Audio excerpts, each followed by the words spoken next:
Hello, everybody, and welcome back to the Hilltop Pillbox here in Abbotsford, British Columbia, Canada. And it's been a little while since I've done some videos, a couple of weeks here, and life happens. Sometimes you just get slammed and you don't have a lot of time. And coming up at the end of the semester, things get really hectic for teachers. You get students coming in and wanting to, make up work that they missed in September. Yeah. So it was pretty chaotic time for me. But now, coming back to probably overall my favorite game, World War II game, and that is Global War 39 from Historical Board Gaming.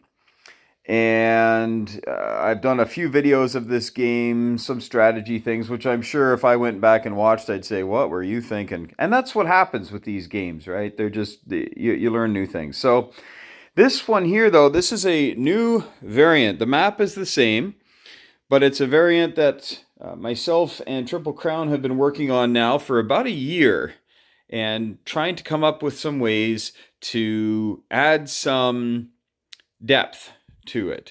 Not that it didn't have depth, we just now are getting used to games like Global War 36, which is very in-depth. And we saw room for a lot of things that we could add, some units and some rules, some options. And we thought, let's do it, let's spice it up. And we spoke with Doug at Historical Board Gaming, and he said, go for it. So we have developed this game. The working title is Global War 39 Ultra, and that'll be the latest version. The version that I have played the most is the version 7.2 rules, I believe. It came out, about a decade ago. And ever since then, I've played probably a couple of dozen games. And that might not sound like a lot, but this is a full day or two game. Usually, by the end of day one, after about 12, 14 hours of game time, who it is favoring, who the game is going to be favoring. Now, this is strictly a game of go and get those those victory cities, right? You got things like Hong Kong, and of course, Calcutta, and you got Shanghai and Tokyo, and you've got Manila, right? And there's a lot of other great things that are in this game. And so we are going to play now. Triple Crown and I are going to play a game, and we are hoping to figure out, are all these rules that we've instituted and all these new units that we've added, are they going to work well together? And this will be a learning process for us. I think we've got our hands on a real winner here, but at the same time, you don't know till you actually throw some dice. Am I right? So, wish us luck as we get into this game, and as we go along with the different attacks, the different events that happen, we'll let you know what's going on. But essentially, we're not going to show you all the dice rolls.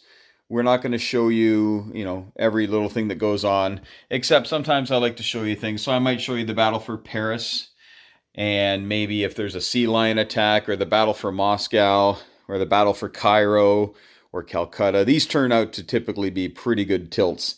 So we might pause and show you the dice rolls on that. But for the most part, we're going to give you the end of the round wrap up and let you know what went on. Now, for those of you who haven't played 39, the Germans have a double impulse first round. So, first of all, they do have a lot of stuff. They've got 11 subs on the board, but by the end of round one, they usually have, 2 or 3. They don't really have an awful lot. Plus, their economy is pretty small. They only have $24 on the board. Not very much at all. But as this game is different than many others, you start with 52. So I'm going to talk about that, then I'll talk more about the double impulse. So here's my $52. With my $52, I'm buying 2 subs. Triple Crown will love that. I'm buying 3 sets of mechs and artillery, because the mech can tow the artillery, and then the artillery upgrades the mech. And I'm buying an SS. Now this is SS Infantry. This is one of the special units, and you can build 1 per turn for the Germans. Starting on turn 2, they can build a couple of Panzer Grenadiers. Now, the neat thing about these, well, neat in that they cost 4, but they also attack at a 3, defend at a 5. So they're very handy guys, especially when you get into those moments where, you gotta go and attack something, and you just need that extra pip, just hoping. I'm also buying a medium bomber. And I'm using the bead color codes that Sky Marshal developed a couple years ago. I've adopted those fully. And the red bead at the bottom of the flight stand denotes a regular bomber, just a strategic bomber. And over here we have the tactical bombers. Here's another strategic with a red bead. And then the green ones have fighters. Okay, that's what they are. And yeah, we've added a few neat little things here to perhaps ramp up the historical accuracy. Although games are games, right, folks? You're never going to get it all, and you just do what you can. So, for instance, here we have some British fighters. You can see two of them are on British Rondels. Those two are actually Spitfires. And those Spitfires now defend at a 7, whereas the Hurricanes defend at a 6. So I'll be attacking with submarines into this sea zone here, 23, hoping to destroy the Royal Navy. And for those of you wondering, he has a destroyer in there, and it can see 2 of my subs, which means that 5 of my subs are going to get sneak attack shots. If they all get hits, that's it for the Navy, and that's it for the battle. It's over. Now, the subs will destroy all the boats. Then the fighters, they will get 1 shot, but you always check at the beginning of each round to see if there are any destroyers. If there are any destroyers, then they will see 2 subs. If not, subs get their sneak attack freebie shots. Down here we have the Graf Spee. I thought this was a great addition to this game. And of course, you've got a couple British destroyers. This is always, well, it's a crapshoot. You're just never sure. I know some players like to just come down here on the first impulse, and on the second impulse, go kill this transport and make the British come to you. Yep, you can do that. And it might even be smarter than what I'm doing, because then at least you're assured of getting one. But if you can get all 3 of these and then come down here on the second impulse and get him, that you start to have a lot more fun. Plus, all you need to do to convoy the British is plop a boat in there. Right? That's all you need to do. And no dice rolls or anything. It's just an automatic 2. All right, well, that's pretty much all I'm going to talk about right now. I was going to do the first, second impulse. So the first impulse is just like a regular turn. You do your build like I've done. You do your combat move. You do your combat, do your non-combat move. You place your build. You don't collect money, though, because then you do everything again, except you don't get another buy. You just get another combat move, more combat, another non-combat movement, and then you add up your money and take your money. And with that money, you can spend that in round 2. So that is a bit of a difference. Plus, we have the Axis minors. We have Finland, we have Hungary, we have Romania and Bulgaria, and all you have to do to activate them is hop in and you get them. The Allies do have some as well. They've got Yugoslavia and Greece. And then, of course, you've got the whole Brazil and Argentina thing going on down there. In the Middle East, you got the Axis in Iraq. The difference about this game, too, is that you can only build factories on your original territory. You cannot build a factory somewhere else. So if the Italians come by and take Cairo, they can't build a factory there. The British can build a factory now, and if it's a minor factory, which it would have to be because it's only worth 2, when the Italians attack, if they're fortunate enough to take it, the factory disappears. It gets downgraded 1 step. So majors become minor factories, and then the minors are removed.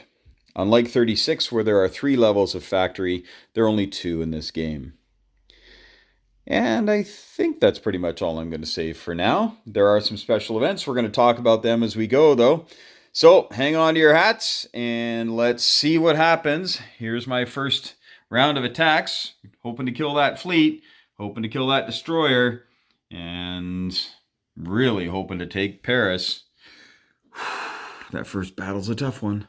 Good infantry units in there. I think I lost like 6 infantry units, and typically I wouldn't lose that much, but it went that long. So I did take Normandy, though, because there is a scorched earth policy, and I did not want the French on their turn, or the British, taking these, because if this had gone free French, the British would have it, and they could just destroy those things. And you'll notice I'm using stickers. The stickers are very handy because now I don't have to set it up. Whenever I set up the game, all the air bases and naval bases are already set up. I'm thinking of doing that with some of the factories as well, but they don't take that much time. Now, what happened with all of this stuff? This is actually, just so you know, that's actually a German battleship, a coastal battleship we got from Norway. I just have to put in a German sculpt. The Germans had some good success against the British Navy, were able to wipe everything out, and the British are left with this because they got a few ships from the French. So that's always handy for them. Like I say, the Germans did get the coastal battleship from the Norwegians, and the British also got a sub from the Norwegians, coastal in nature, of course. Over here, my 3 subs came over and dispatched the the Canadian, how did I get that wrong? 1 destroyer and 2 transports, and in this version, in the Ultra version of 39, transports do defend at a 1. So it's token, and they still have to be taken last, but there are no auto kills in this game. Over here in Poland, the Poles went with a whimper. Not much German stuff was destroyed, which is contrary to history, of course, where they lost about a third of their air force and about half of their ground mechanical units, their tanks and their trucks. So that was fortuitous for myself. We're sitting pretty good for an earlier Barbarossa than perhaps I typically do. Of course, Finland here has been liberated by the Germans, as have the Hungarians and the Romanians. The Bulgarians are going to have to wait one. So that's pretty much what went on. We got a cruiser, and the Vichy got a sub and a destroyer out of the fleet by Marseille. The British ended up getting a cruiser and a sub, which parked itself over with the fleet in Gibraltar. As far as all this goes, the Vichy were fortunate enough to grab some of these troops. Now, in the old version, the Free French Infantry, which is what these fellows are, not Free French, pardon me, the French Foreign Legion, would scamper out. And we have rewritten it so that they don't scamper out, they actually turn Vichy. So they can't be used by anybody. They will defend if attacked, but they are no longer a massive threat. Now, what this does is it alleviates, depending on the roles, of course, it does alleviate some pressure off Italy early on. So in this instance, there are only 2 French legionnaires remaining out of the original 7. So that was some pretty fortuitous rolling on my part. And that's pretty much it. The Graf Spee, I may have mentioned this before, went over and tried to attack the 2 destroyers and 1 transport and failed miserably. So that's unfortunate. Over here in the Far East, the Japanese were given Saigon by the Vichy, but the Free French are holding on to northern French Indochina. So we'll have to do something about that on the Japanese turn, which I am sure we will do. So that's where it stands now. There's a small remnant of the Royal Navy. They are likely going to have to get together with the Gibraltar Navy because there's just too many subs. Up here, I built a couple, and I only lost 1 in the first round. So there's 1, 2, 3, 4, 5, 6, 7, 8, 9, 10 subs, and then you have a coastal sub as well. Plus, I've got a battleship, a cruiser, and 2 destroyers. Plus, I've got a coastal battleship that will be joining them. Although it's not quite as tough, it still takes 2 hits to kill. And I've also got these 3 subs here. So we'll likely be convoying the Brits and the Canadians in this next little while. And when the time comes, hey, Soviets, we'll be convoying that.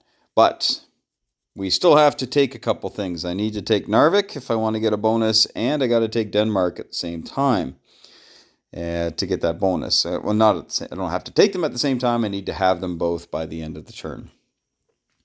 Also now, the British are going to be able to come up and grab Yugoslavia. And if they grab Yugoslavia, that's a little bit of a concern for me, but I am pretty mobile. I can bring quite a bit of stuff with me and put some pressure on the Yugoslavs as well. So, lots and lots and lots of game to be played yet, but we're having fun, and hopefully you will enjoy this series as it goes along. And really look into Global 39 Ultra. It is a great game, and I know that right now at HBG, I think there's about a half dozen left. They have cloth maps. All right, they're cloth, so they're not the vinyl. All right, they're not the thicker vinyl. They're cloth, but they are a bit cheaper, and that might be something that you might want to look at getting into this game.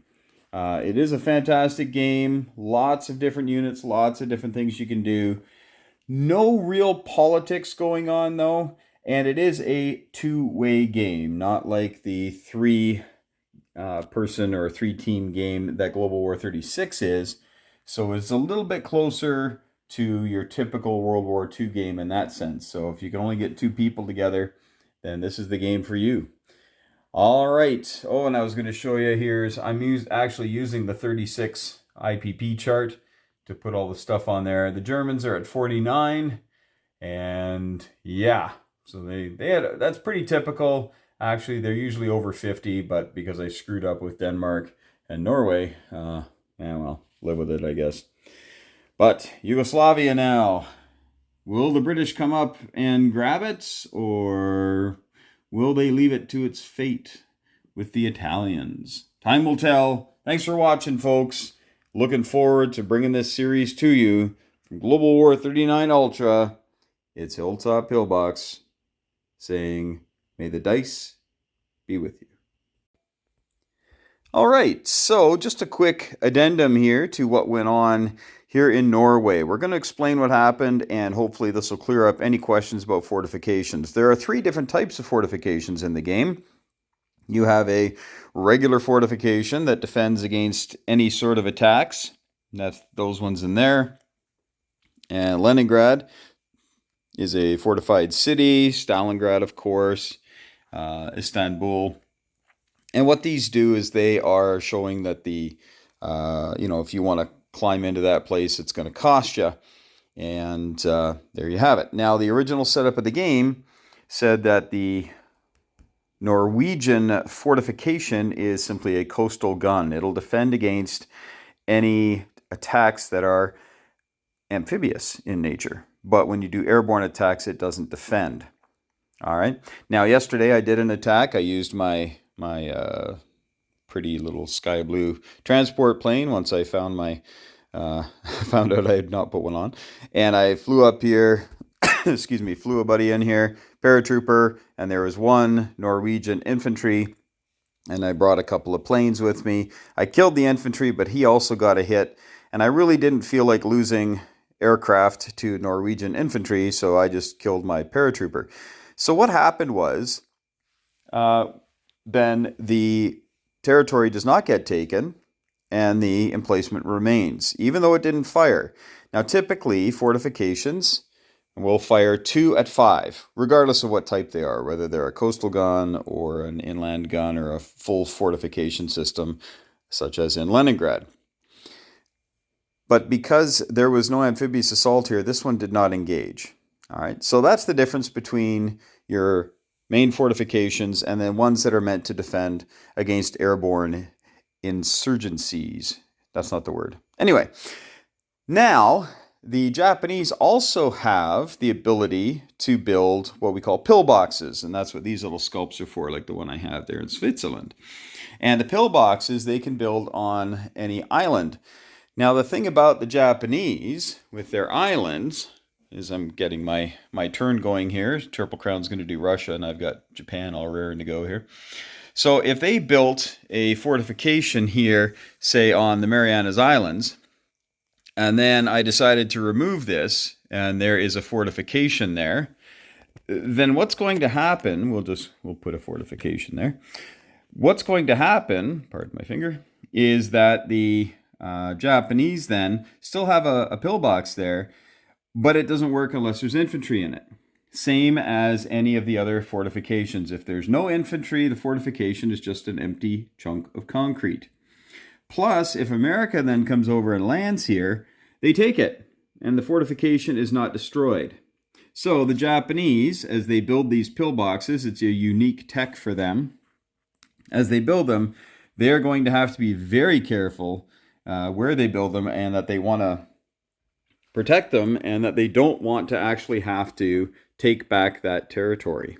So what's going to happen here in Norway is, I think in my wrap-up video I had actually taken it because I brought infantry, but I can only bring one infantry per transport. So that's something else that we have decided on. We just didn't want people building, 3 or 4 transports and dropping off 6 or 8 infantry. Infantry have to come in on boats. So paratroopers, only 1 per plane as well, because paratroopers are cheap and they actually attack at a 3 instead of a 2. And we just didn't want that becoming a gamey thing where, Germany just goes around with, a whole bunch of paratroopers and taking over things very simply. So, or anybody else for that matter.